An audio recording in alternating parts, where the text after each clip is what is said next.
Good morning, everyone, dear colleagues, friends, students. Igor and Zuzá, thank you for inviting me to talk about this subject together with Professor Ćorić.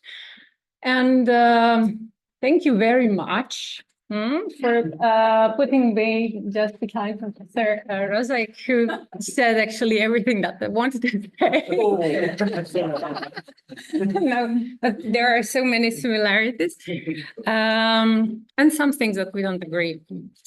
However, okay, I'm quite new, opposite to the Professor Rosek. I'm quite new in this, and I was so interesting, and now everything is already said. So I'm not going to talk very much about the existing legal framework and the work in progress, because you have heard about that yesterday. I'm just going to stress the conclusion of the LAC.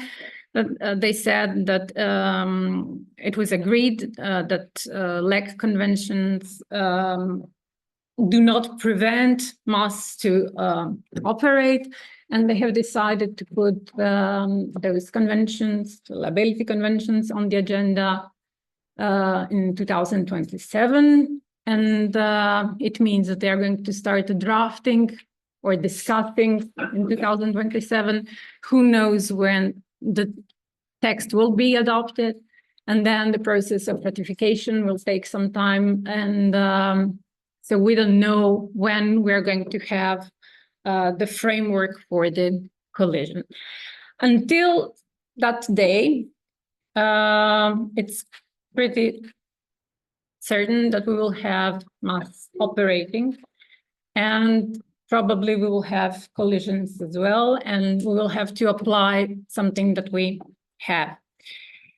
And we will see what we have is and how to apply it on the MAS. In respect of the work in progress, I would like to add just one thing that was not mentioned yesterday, and this is the work of the working group on the collision convention of the CMI. This group prepared a questionnaire, and this questionnaire contained 2 questions in respect of us. And they have circulated this questionnaire to national maritime law associations, and they have received quite a number of answers. And last year we have discussed about those answers, and those of you who have been here remember that really a whole spectrum of answers was received from those who were really applauding to the idea of regulating this issue within the convention or in the separate document, to those who were strongly opposed to such idea, thinking that it's premature to regulate it, and thinking that the MAS code should be first, and that all discussion should start only after the MAS code is done. So in May in Sweden this year, it was decided on this working group that those questions will be parked, and that it is not going to be discussed further on this issue, because it was impossible to reach the conclusion, and that it would be a waste of time. So we have break on both tracks, the IMO and the CMI. So I'm going to try to answer who would be liable if the convention would be applicable. I'm not going to enter the national laws, because they differ. Under some laws, you will find strict liability, and the others you will have the fault-based liability with different burden of proof. And I'm not sure that the idea that Professor Rosek said that we should denounce the collision convention would be the best one, because then we would have different solutions, not only for the MAS, but also for the conventional ships. And not sure that I think that this convention really fits well for conventional ships, and maybe we have to think how to amend it, or find new solutions for the mass. Okay, so the Article 3, as it was already showed, says that if the collision is caused by the fault of one of the vessels, liability to make good the damages attaches to the one which has committed the fault. So we have fault-based liability, where the burden of proof on the claimant, because all legal presumptions of fault in regard to liability for collision are abolished. Now, how does it fit in the persons who are liable?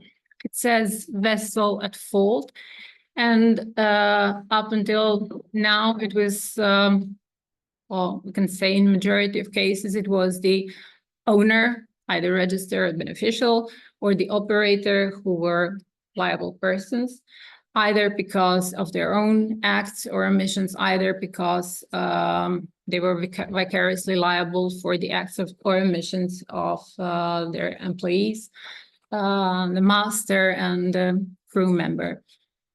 The pilot is also included in this circle of persons for whose acts and omissions the vessel is liable. But now we have some new players on the ground, and we have some old players with new roles. The role of the remote master or the remote operator is definitely different than the classical master we have heard yesterday from Maria. Then the producer of the equipment and producer of the software. We still will have software now as well on the ship, and definitely we have the equipment. So those actors are not new, but the risks they're bringing to the ship are new, especially because there is no human on board. And shipyards and repair yards already mentioned by Professor Rosek. So remote operator and remote master as new persons, and those others as old but with new duties. Owner, well, he's definitely the old one. He has to maintain the mass and take reasonable care to make the mass seaworthy. And now the question is, what means the seaworthiness in the context of mass? And some new duties arise for this owner that did not exist when we were talking about the conventional ships. So he has to update and maintain the software governing navigation. He has to implement strong cybersecurity protocols. He has to secure and establish data management to monitor the ship in the real time. He has to ensure training for remote masters and remote operators. And we have heard yesterday that we actually don't know what are their duties. So how to establish, how to ensure training when you don't know which duties they have or they will have in future. They have to ensure clear protocols to handle incidents, maintain control centers with up-to-date technology. So a whole list of new duties they have to comply with in order to have the ship seaworthy. And this makes their potential liability more probable than with conventional ships. We have higher standards. This is something that Professor was mentioning. Then we have remote operator and remote master, and their legal status is unclear. Namely, it's not clear whether the ship owner is or would be vicariously liable for those persons, because the answer depends in some cases, in some jurisdictions, it depends on whether those operator would be employees of the ship owner or not. In case they are employees of the ship owner, in majority of national laws, the ship owner would be vicariously liable. But again, even if the answer is yes, the question is, what are the duties of this remote operator, or which acts or which omissions of those persons are to be considered as negligence? So they definitely have to have knowledge in navigation. They have to follow the standard of good seamanship as prescribed in Colbert. But they also have to have some special knowledge, some IT knowledge on capabilities of the system they are using and how to use it. So even here, when the ship owner is vicariously liable, the spectrum of the negligence is wider, let's say so. And still unclear, because we don't know which duties he has. On the other side, if he's not the employee of the ownership of the owner, ship owner, then he would be independent contractor, and this complicates the thing, because the national laws have different rules on vicarious liability, and in some states, under some legislation, the ship owner would be vicariously liable, as in Nordic states would be. And in others, it's you have to have the contract of employment for the vicarious liability, so it wouldn't be covered. And in some cases, it depends on who is giving the order to this operator. Is it the ship owner, or maybe the ship manager? Or so it's unclear whether we are going to have the vicarious liability of the ship owner. And if we don't have the ship owner, then someone else is liable. And who is that else? Is that the independent contractor? Here we have the problem of unlimited liability, maybe. So I took your idea of just putting questions on. We have the producer of the equipment, so the old player with some new risks. Here the question has to be posed: who is actually producer, or even before that, what is a product? So is it possible to say that the software is a product? I think not, because those who program and develop program are actually service providers and not they're not producers of the equipment. So when we talk about the producer and products, I think we think about those marine equipment that is on the ship. And the question, who is the producer, is first in connection with what is the product. And then those question marks are put in front of the different ideas, who the producer is in line with the European directive. So would it be applicable to this? It's again a question. The person who supplies a product, the person who presents themselves as a producer, even though he did not produce the product, and so on. And we will hear about the product liability in the following presentation, so I will not deal with that. But I have to say that it's a limited scope of this directive and the national law implementing this directive. So it applies only to consumers, meaning that only pleasure crafts that are used for the private persons are covered with it.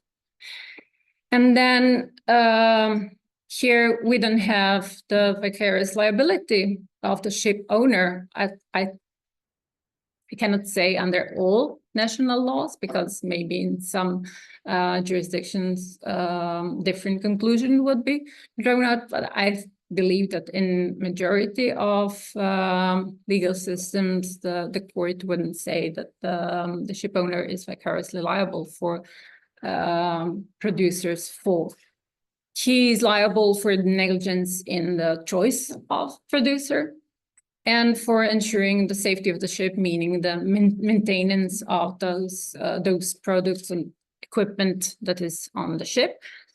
But here again, we have a problem because the chances of detecting the fault, the technical problem, are more difficult than in conventional ships because everything is so sophisticated and the number of persons who are capable of doing that is quite reduced. And the thing that was mentioned already, there is this concept of state of art, meaning that the producer is exonerated from liability if the state of scientific and technical knowledge when the product was put into circulation was not as such to enable the existence of the defect to be discovered. Software producers and developers. Well, you said another master on the ship. They have really responsible job to do. They create decision-making algorithms, create new softwares, and they have to improve existing algorithms having fault in them. And those codes are very complex, and it's sometimes very difficult to detect this problem in the program. And it is impossible to test all possibilities because it's unpredictable what can happen at the open sea. So it's impossible to anticipate all solutions and to test them. And this complicates even more when we have this self-learning artificial intelligence who is building up on something that we have, that a software producer, not we, have produced. There is a new regulation brought 2 months ago on the artificial intelligence, and though this software would definitely enter into the high-risk AI system. The point is that those who put such products, softwares on the market, they have to comply with a whole list of standards that are really high. And actually, we are doing exactly what Professor Rosek said. The standards so high that it's going to be really not easy to meet those standards, not only at the time when this product is put on the market, but also in every in each moment when this product is upgraded. So you have to go through the same process again and again and again. And this is imposing quite high standards for these producers of softwares and developers. And again, like with classical producers, their fault does not trigger the vicarious liability of the ship owner, but he is liable for the choice of the software producer. And again, here comes the question how to choose the one who is competent when those codes and algorithms are so sophisticated that it's question whether he is really good or not. And And again, we have maybe this exoneration in line with the state of art. So if it was not possible to detect the defect, he would be exonerated. Then we have shipyards or repair yards. Again, the fault of the workers or the shipyard does not impose the vicarious liability of the ship owner. But again, the question of the negligence in choice comes in question, and the same question as with the producers of the software is how to choose the shipyard that is a good one when it's the first ship of that kind that's going to be built. So maybe not as difficult, but as producing software, because there are definitely similarities with conventional ships, but and the ship owner has to ensure the adequate supervision of the work carried out in the shipyard. Again, difficult to find persons who are able to supervise such works. So all those persons that were enumerated, the producer of the equipment, software producer and developer, shipyards or the repair yards, they may be held liable for damages. And the problem is with their inability to invoke the limitation of liability, of course, and this is pretty high risk for them, and it's a question whether they're going to be willing to develop programs if they know that their liability would be imposed on them. However, it will be difficult to prove that they were in fault, because again, we will have to have experts who will have to go into the program, into the codes, and find that there was a fault. And the question is it really the fault or it isn't? So, and now how to resolve this? We have old persons with new duties. We have changes in standard of reasonable care to make the mass seaworthy. We have the liability for choice, which is also a question to be looked at separately. Who can provide the necessary expertise? And all of this because of this vessels have so sophisticated equipment and softwares and so on. Problem with new persons and problem of new risks. Not only new risks beared by those software and new products, but also with the problem of losing connection with the ship and the cyber attacks, as mentioned before. So I think it seems to me that it's easier to prove the fault with all those standards that are high. And actually, when you have so high standards, then this fault-based liability is much closer to the strict liability. You still have fault-based, but it's difficult to reach those standards. And this is, I think, where we agree. Now, what can we do with the collision convention? Ship at fault. Can we talk about the fault in the objective sense? He said that we have the objective criteria.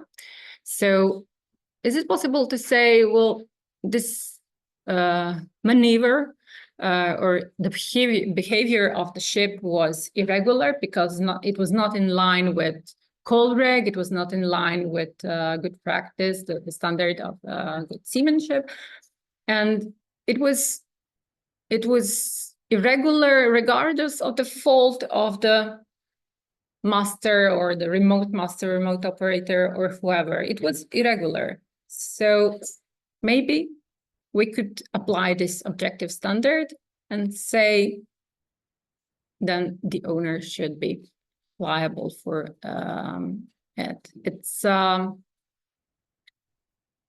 was arguing with myself when I was putting this slide on, because I know it's, as Professor Rosek said, you have to have this subject that is behind.